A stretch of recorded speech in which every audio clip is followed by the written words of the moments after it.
I'm Sue, and I'm here with my friend Joanne to demonstrate the hip crossover with palms down. So Joanne, for this exercise, we go ahead and lay down. Knees are going to be bent. Great. We're going to make sure your feet are straight, and yeah, that looks good. And then arms are at shoulder height with your palms down. Great. So let's take your right ankle and put it on your left knee. Good. And now rotate it down towards the floor on your left. Great. And yeah, knee it. So now left leg is on the floor and right foot is on the floor, and then start pressing your knee down towards your foot using your hip muscles. And your neck then looks towards the opposite side. Great. And you would hold this for about 1 minute or whatever your menu suggests. And this exercise is a hip and spinal rotation with scapular engagement.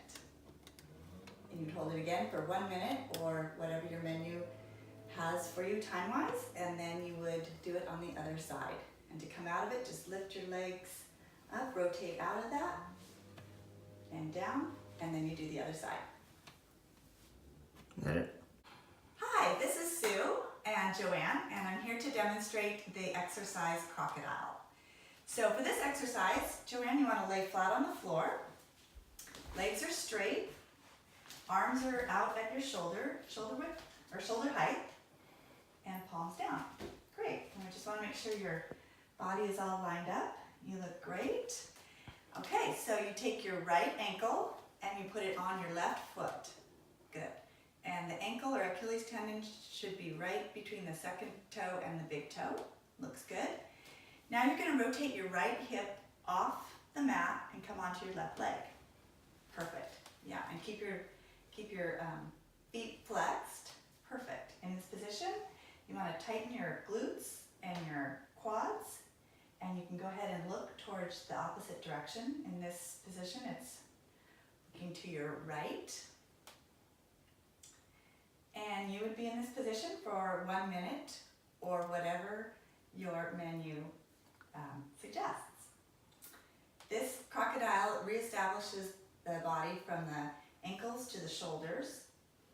If you notice either side is harder than the other, that's the asymmetry of your body, and as you do this exercise, you should notice that it comes more equal each side. And again, you'd hold this for a minute and come out and do it on the other side. And this is crocodile. Thank you. Hi, we are here to demonstrate the Egoscue exercise standing windmill. So Joanne, I'm going to have you stand against the wall and put your heels, your hips, and your shoulders against the wall. Feet should be about hip width apart. Toes pointing forward. Looks good. Now you take your shoulders or your arms out to shoulder height, palms facing out. Good. And from here, I want you to drop down to either side, rotating at the hip or bending at the hip. Good. And come back up. And there we go. Okay. Great. And you would do this 5 times on each side, keeping again the shoulders, hips, ankles, heels against the wall. And after you've done that 5 times, then you'll go into the next position, which feet are about 1.5 foot apart. So take a step outward. Again, everything against the wall. Arms out again, shoulder height, palms out, and 5 times in this position.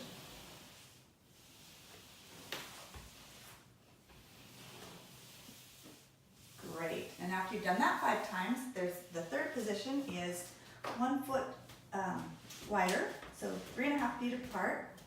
Looks good. Against the wall, and go ahead and continue the windmill side to side. Good. Great. And then we finish this off back in the original position, feet shoulder width apart, everything touching the wall, arms out, palms out. Great. And standing windmill uses the wall as your plumb line, so it loads your, lines up the load joints and reduces rotation. Hi, we're here to demonstrate the exercise standing arm circles. So this exercise, you stand straight up and you have your feet about shoulder width apart, toes pointing forward, great. And then you're going to use what we call the golfer's grip. So your fingertips come back and touch the pads of your hands, perfect, and thumbs out. Then go ahead and take your arms shoulder height, up, good, thumbs pointing forward, and circle your arms in about 6-inch circles, great. And you want to pull your shoulder blades back and down as you're doing this exercise. You can do 40 arm circles or as directed. And then you can stop that. Go ahead and rotate your palms up. Good. So palms are facing up, thumbs back, and do 6-inch arm circles going back. Yeah, up and down. Great. Keep the elbows straight, shoulder blades pinched together, shoulder blades together and down. Great. Standing arm circles promote bilateral lumbar function with thoracic stabilization. We're here to demonstrate static extension position. So in this exercise, you start on your knees and your hands and knees. You want your shoulders, wrists, and elbows to line up, and you want your hips directly over your knees. Looks good. And from here, you're going to take your hands out another 4 to 6 inches, and then shift your weight forward till your shoulders are back over your wrists again. And now your hips are a little bit in front of your knees. Go ahead and let your lower back drop down into the arch with the extension of your pelvis, and let your in between your shoulder blades come down and pinch your shoulder blades together. You'll hold this position for 2 minutes or whatever your menu tells you. The static extension position is good for lumbar and thoracic extension through bilateral hip demand. Thank you. Hi, we're here to demonstrate the exercise upper spinal floor twist. So you want to start this laying on the floor on your side, and you want to be in the fetal position. Your hips, your knees are stacked one on top of the other, good. And rest your head down, and one arm goes out straight and the other arm on top. Great. You want to keep your knees together throughout this exercise. Now you're going to take your upper hand up and over your body and come around to the other side, and then look however possible towards that hand and relax. Keep your knees together. Deep breath in, relax, let your body relax into this exercise. If you need to, you can take the hand and touch your knees, yeah, and hold your knees down, keeping them together. Yeah, bring your knees up a little further. Perfect. Good. And this upper spinal floor twist is good for upper body thoracic rotation with pelvic girdle stabilization and response. You want to hold this for a minute or as your menu directs, and then on the other side, repeat the same exercise. Thank you. Hi, we're here to show you the exercise assisted hip lift. So go ahead and lay on the floor, and you want your feet on the wall and your knees about 90 degrees, at 90 degrees. Good. And feet back. There we go. And you're going to take your right foot and put it over your left knee, your right ankle. There we go. And right above the knee, put your ankle, and then start pressing out, using your hip muscles, press the knee towards the wall. And if your hip comes up off the mat at this point, you want to move a few inches back from the wall. You want to keep your spine in alignment, looks good, and just keep pressing that knee towards the wall. And you're going to hold for a minute or whatever is directed on your menu. Then you come out of that and do the other side. Okay. take the other ankle over the knee, press the knee out using hip muscles, and hold. Thanks. Hi, we're here to show you the exercise Downward Dog. This exercise you want to start on your hands and knees. Knees directly under your hips and hands directly under your shoulders. Perfect. That looks good. You want to keep your elbows straight. Go ahead and tuck your toes and then come up to a pike position, straightening your legs. Great. Knees are straight and try to get a small arch in your lower back and drop your heels to the floor. Great. And then you would hold Downward Dog for the time specified in your menu. Downward Dog requires the body to work as a whole unit, and with your head under your heart, you get increased blood supply to the brain and more oxygen, better concentration, and focus. Thank you.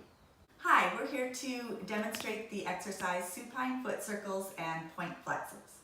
So this exercise, you start in a supine position, laying on the floor, and one leg is extended and one knee is bent. Great, you're going to clasp your hands behind the knee of the bent leg, and on the straight leg you want the toes pointed up to the ceiling, and those hip flexors should be relaxed. So on your bent knee, you start to rotate your toes, making circles. You're going to do the number on your menu, maybe 20 to 40 rotations, and then you'll go on the reverse direction for the same number of repetitions. And when those are done, you're going to do point flex, pointing and flexing. Great. You try to keep the knee real still. All the movement should come from the ankle. And supine foot circles promote proper function of the lower body extremities and stabilization of the hip joint. And that is supine foot circles and point flexes. Hi, we're here to demonstrate the exercise air bench. The air bench, you start with standing against the wall, so hips and shoulders up, and then you want your feet and feet about hips width apart, toes pointing forward, and then you start to walk your feet out, sliding down the wall, and come out. There you go. So you want your knees about 105-degree angle, and your hips are going to be slightly above your knees. And yeah, you can rest your hands right there in your lap or at your side. You want to press your low back into the wall and feel the muscular work coming down through the heels. And hold that for the time specified in the menu. And this uses the quads. It strengthens the quads, a very important muscle in walking. And then you can come out after the specified time. Thank you.